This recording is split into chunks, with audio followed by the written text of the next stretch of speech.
30 કલાકમાં પોરબંદરની અંદર 18 ઇંચ વરસાદ ખાબક્યો છે।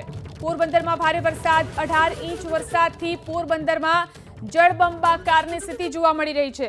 રોકડિયા હનુમાન પાસે મફતિયાપરામાંથી રેસ્ક્યુ કરવામાં આવ્યું। ફાયર બ્રિગેડના જવાનોએ 13 લોકોનું અહીંથી રેસ્ક્યુ કર્યું છે। 13 લોકો ફસાયા હતા જેમનું રેસ્ક્યુ કરવામાં આવ્યું। કેટલાક વિસ્તારોમાંથી લોકોનું સ્થળાંતર પણ કરવામાં આવ્યું છે। નીચાણવાળા વિસ્તારો પાણી થઈ ચૂક્યા છે। 13 લોકોનું રેસ્ક્યુ કરવામાં આવ્યું। જે લોકો ફસાઈ ગયા હતા પાણીના પ્રવાહમાં, લોકોના ઘર, દુકાન અને સોસાયટીમાં અહીં પાણી ભરાઈ ગયું છે। 30 કલાકમાં 18 ઇંચ જેટલો વરસાદ અહીં ખાબકી ચૂક્યો છે। તો નીચાણવાળા વિસ્તારોમાં અનેક લોકો ફસાઈ ગયા હતા જેમનું રેસ્ક્યુ કરવામાં આવ્યું। રોકડિયા હનુમાન પાસે 13 લોકો ફસાયા હતા। ફાયર બ્રિગેડના જવાનોએ તેમનું રેસ્ક્યુ કર્યું છે। વધુ જાણકારી મેળવી અમારા સંવાદદાતા અલ્પેશ ફોન લાઈનથી જોડાયા છે। જી અલ્પેશ, કેવી રીતે લોકો ફસાયા હતા અને કેવી રીતે રેસ્ક્યુ કરવામાં આવ્યું?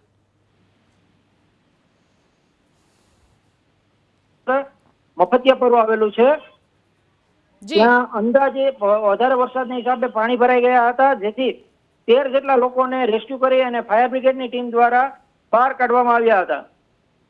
જી હેલો। જી અલ્પેશ, કેવી રીતે ફસાયા હતા તેઓ? જી ગઈકાલે રાતના જે વરસાદ પડેલો હતો તેને હિસાબે નીચાણવાળો વિસ્તાર છે, જે હનુમાન રોકડિયાની સાઈડનો વિસ્તાર છે, ત્યાં વાડી વિસ્તારમાંથી બધું પાણી એ બાજુ જાય છે અને ત્યાંથી ખાડીની અંદર જાય છે, જેથી કરીને આ વિસ્તારની અંદર પાણીનું લેવલ વધતા એમ માનો કે કળ સમાન પાણી તો બધે ગલીઓની અંદર વહેતા ઘણા બધા જગ્યાએ એવા નીચાણવાળા છે।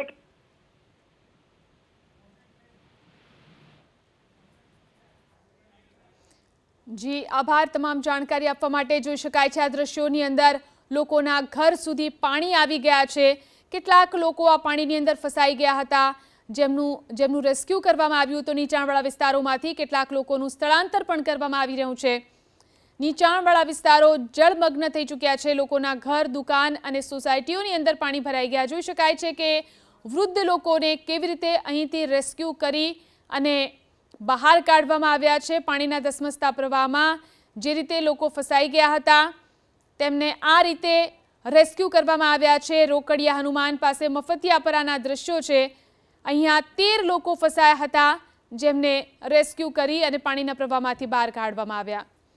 કેટલાક વડીલો આ પાણીના પ્રવાહમાં ફસાઈ ગયા હતા। નીચાણવાળા વિસ્તારોની અંદર પાણી જોવા મળી રહ્યું છે। લોકોના ઘર, દુકાન અને સોસાયટીઓની અંદર પાણી ભરાઈ ગયા છે।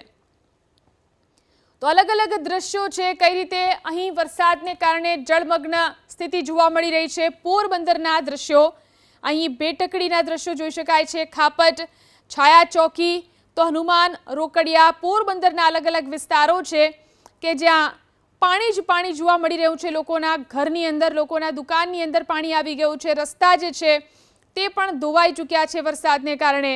અહીં વાડીઓ અને ખેતરો પણ પાણીથી તરબોળ થઈ ચૂકી છે। ગામમાં આવવા જવાના રસ્તા ઉપર પાણી ફરી વળ્યા છે।